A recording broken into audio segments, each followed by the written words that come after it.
Hello everyone, I am Sandeep Sharma और मैं आज आपको बीटेक सेमेस्टर 4 के यूनिट 3 जिसका नाम सीपीयू शेड्यूलिंग है उसके बारे में बताने जा रहा हूँ।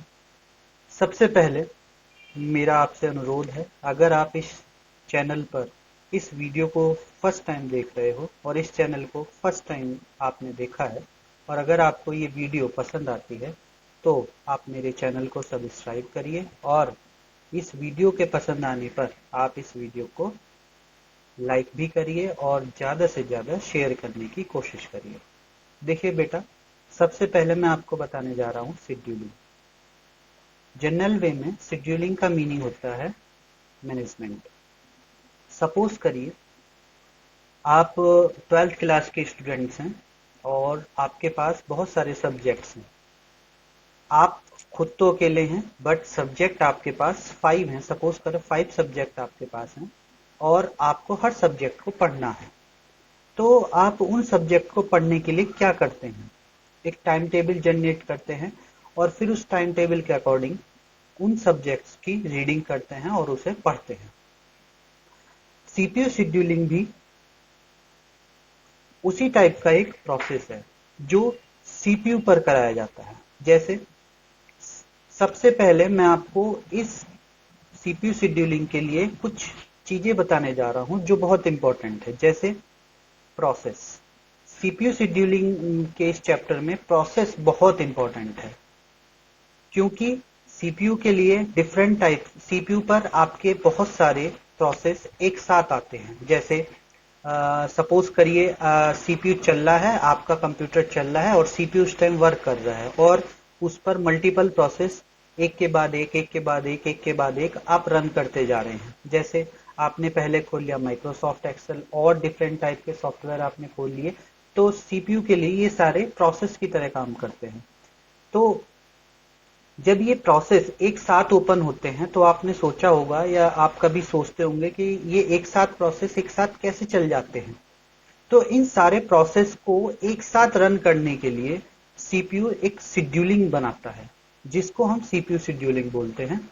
और प्रोसेस ये जो मल्टीपल प्रोसेस रन करते हैं तो उस ऑपरेटिंग सिस्टम को हम multi multi operating system multitasking बोलते हैं, मल्टीटास्किंग ऑपरेटिंग सिस्टम बोलते हैं। जैसे यहाँ पर अब आपको मैं एक सिंपल वे में डेफिनेशन एक्सप्लेन करने जा रहा हूँ। जैसे CPU scheduling is a process which allows one process to use the CPU. अब यहाँ पर मैं एक सिंपल वे में ये बोलता हूँ कि सीपीयू शेड्यूलिंग एक प्रोसेस है जो एक प्रोसेस एक टाइम पर रन होता है सीपीयू में, while the execution of another process is on hold due to unable of any resource। यानी कि जब एक प्रोसेस रन हो रहा होता है तो दूसरा प्रोसेस रन होने के लिए सीपीयू के लिए जाता है, सीपीयू को जाता है। अब जैसे ही सीपीयू पर वो पिनअप होगा, सीपीयू के लिए जाएगा एग्जीक्यूशन के लिए, सीपीयू के पास एग्जीक्यूशन के लिए, तो जब एक प्रोसेस पहले से रन हो रहा है और एक प्रोसेस अब एग्जीक्यूशन के लिए गया है तो उसको या तो कुछ टाइम के लिए वेट करना पड़ेगा या फिर वो होल्ड स्टेज पे रखा होगा और पहला प्रोसेस जो रन हो रहा है वो कंप्लीट हो रहा होगा, प्रोसेस हो रहा होगा। क्यों? क्योंकि जो दूसरा प्रोसेस गया है उसके पास रिसोर्स ही नहीं है। वो किस रिसोर्स पर किस चीज के लिए, क्योंकि उसे भी कुछ रिसोर्स तो चाहिए होंगे प्रोसेस को रन करने के लिए, अपने अपने आप को अपने प्रोसेस को रन करने के लिए, तो वो रिसोर्स ही अवेलेबल नहीं है। तो उस टाइम पर हम सीपीयू शेड्यूलिंग के थ्रू, सीपीयू शेड्यूलिंग एल्गोरिथम के थ्रू इन सारे प्रोसेस को रन कराते हैं। और ये पूरा प्रोसेस जिसमें एक प्रोसेस रन हो रहा होता है, दूसरा प्रोसेस रन और एग्जीक्यूशन के लिए जाता है। क्यों नहीं वो रन हो पाता है? क्योंकि उसके पास सफिशिएंट रिसोर्स ही अवेलेबल नहीं होते, तो उस टाइम पर वो होल्ड स्टेज में हो जाता है। इस पूरे प्रक्रिया को, इस पूरे प्रोसेस को हम सीपीयू शेड्यूलिंग बोलते हैं। अब इस पूरे प्रोसेस में शेड्यूलिंग यानी कि जो आपका सीपीयू है, सीपीयू शेड्यूलिंग हम क्यों करते हैं? सीपीयू शेड्यूलिंग हम इसलिए करते हैं ताकि सीपीयू का ज्यादा से ज्यादा हम यूटिलाइजेशन कर सकें, सीपीयू को ज्यादा से ज्यादा यूज कर सकें वो, और हमारे प्रोसेस जल्दी से जल्दी रन हो सकें और बहुत करेक्टली, बहुत सही वे में वो रन हो सके, उनकी सीपीयू की इफिशिएंसी इंक्रीज हो जाए। तो इसलिए हम इस सीपीयू शेड्यूलिंग को यूज करते हैं। Whenever the CPU become idle, the operating system must select one of the process in the ready queue to execute.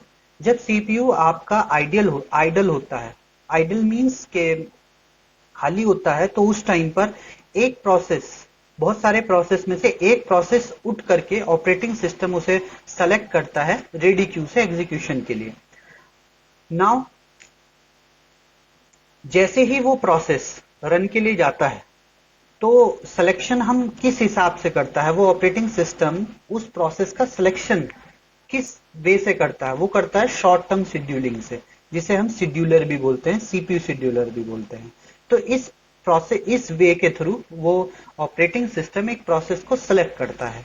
Then after वो फिर क्या करता है, जैसे ही वो प्रोसेस सिलेक्ट होता है, तो वो मेमोरी से प्रोसेस उठाता है और सीपीयू के लिए एग्जीक्यूशन के लिए भेज देता है, और इस हिसाब से सीपीयू के लिए वो प्रोसेस एलोकेट हो जाता है। अब दूसरा प्रोसेस जो आएगा, वो उस प्रोसेस के कंप्लीट होने तक, एग्जीक्यूशन कंप्लीट होने तक या तो वेट करेगा, या अपनी अलग अलग, जैसे आगे की तरफ, अब मैं आगे जो नेक्स्ट वीडियो बनाऊंगा उसमें आपको बताऊंगा कैसे शेड्यूलिंग एल्गोरिथम अप्लाई करी जाती हैं सभी प्रोसेस पे। तो उन शेड्यूलिंग एल्गोरिथम के थ्रू वो कैसे उन सारे प्रोसेस को रन कराता है, वो सब चीज आपको बाद में बताई जाएगी, और उन्हीं के वे के थ्रू ये चीज चलती है। अब यहाँ पे टाइप ऑफ शेड्यूलिंग है, कितने टाइप की शेड्यूलिंग आपके पास यहाँ पर होती है। जैसे देखिए, CPU scheduling discuss may take place under the following 4 circumstances.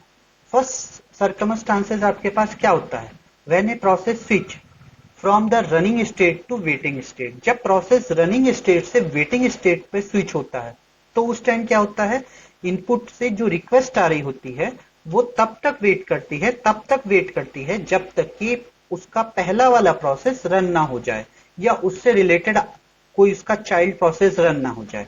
दूसरा पॉइंट कब होता है, दूसरी सर्कमस्टांसेस क्या बनती हैं, when a process switch from the running state to the ready state.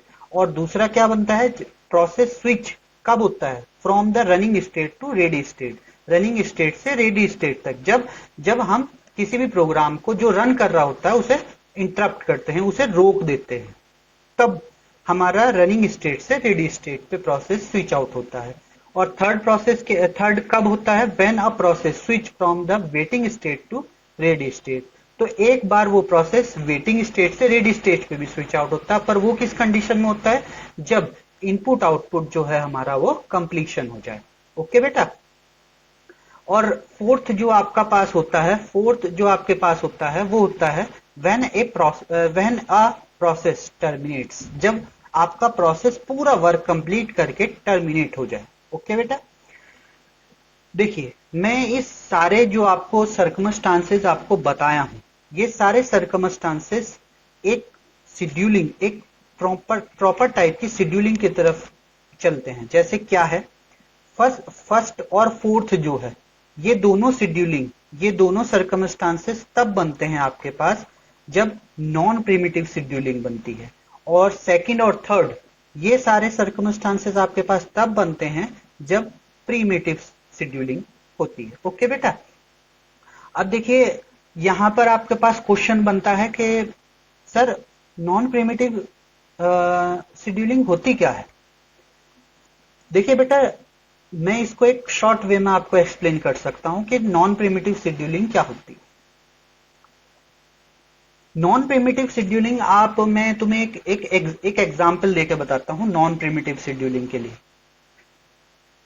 आप कोई काम कर रहे हैं, सपोज करो आपके घर पे कोई आदमी आया और उसे एक छोटा सा काम आपसे है कि भाई मुझे एक काम है आपसे, तो आपने क्या, ठीक है आप आ जाओ, मैं आपका काम वो कर दूंगा।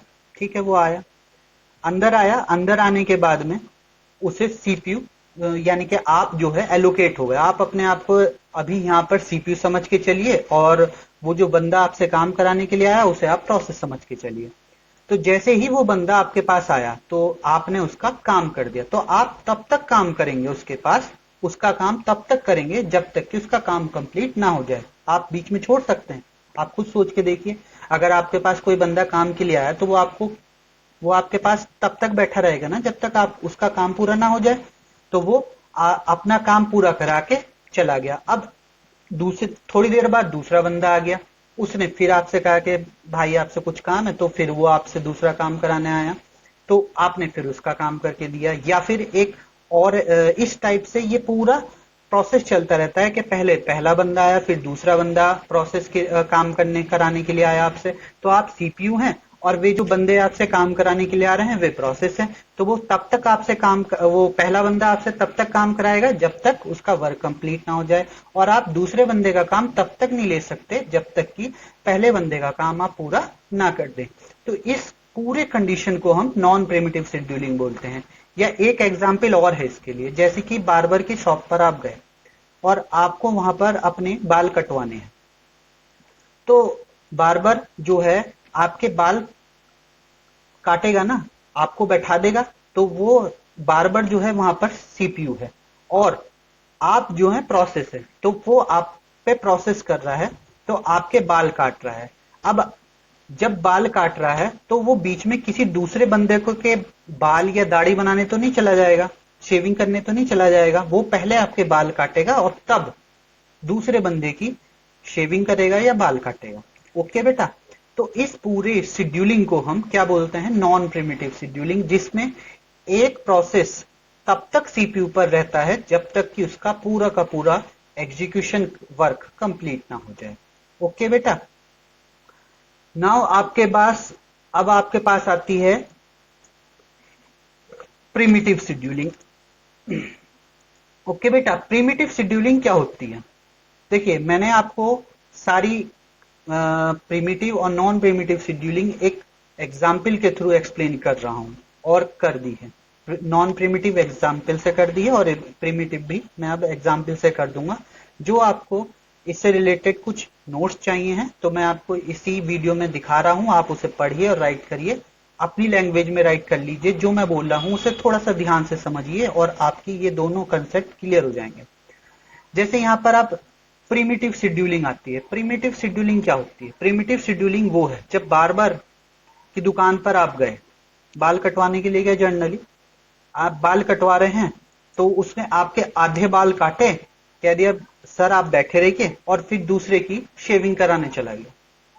तो मतलब आप कब तक वेट करेंगे? जब तक कि उसकी शेविंग ना हो जाए, क्योंकि उस शेविंग बाल कटने शेविंग में कम टाइम लगता है, बाल कटने में ज्यादा टाइम लगता है। तो वो क्या काम करा, आपको बैठा दिया, आपको थोड़े से बाल काटे और कह रहा अभी आपको टाइम लगेगा 10 मिनट रुक जाओ, मैं 2 मिनट में 2 मिनट रुक जाओ, मैं 2 मिनट में उसकी शेविंग करके आता हूं, क्योंकि शेविंग में सिर्फ 2 मिनट का टाइम लगना है। तो वो 2 मिनट में उसकी शेविंग करके वापस आएगा और आपका काम करेगा, आपके बाल काटेगा। तो इस पूरी शेड्यूलिंग को हम प्रिमिटिव शेड्यूलिंग बोलते हैं। इस प्रिमिटिव शेड्यूलिंग में जितना भी वर्क होता है वो प्रायोरिटीज बेस्ड होता है।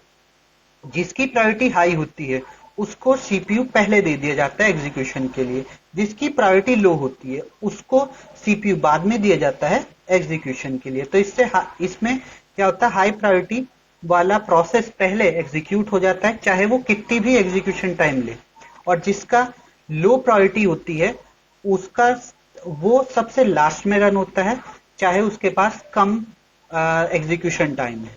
तो ये प्रायोरिटीज पे डिसाइड करता है। ओके बेटा। अब आप इन दोनों शेड्यूलिंग को समझ गए होंगे और इन दोनों शेड्यूलिंग के बारे में आप थोड़ा बहुत जान गए होंगे।